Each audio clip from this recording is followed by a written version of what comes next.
The prologue to Romeo and Juliet is a sonnet, a 14-line poem written in iambic pentameter, which provides a brief overview of the entire plot of the play. It outlines the star-crossed love story between Romeo and Juliet, members of the rival families, the Montagues and Capulets in Verona, Italy.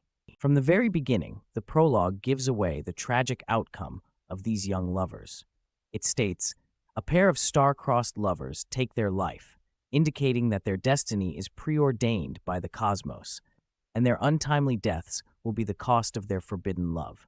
The prologue also emphasizes the ancient feud between the two families, whom the fates have chosen to end their strife through the tragic deaths of their children.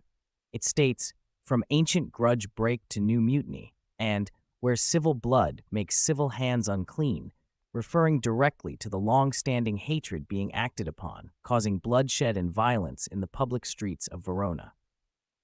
The prologue also suggests that the chaos created by this feud will finally be put to rest through the deaths of Romeo and Juliet. "Doth with their death bury their parents' strife." It means their suicides will bring about reconciliation between the warring families.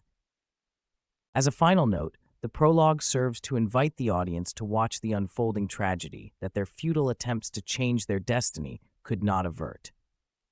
The 2 hours traffic suggests the duration of the play and underscores the swift, unstoppable series of events that lead to the tragic end of Romeo and Juliet.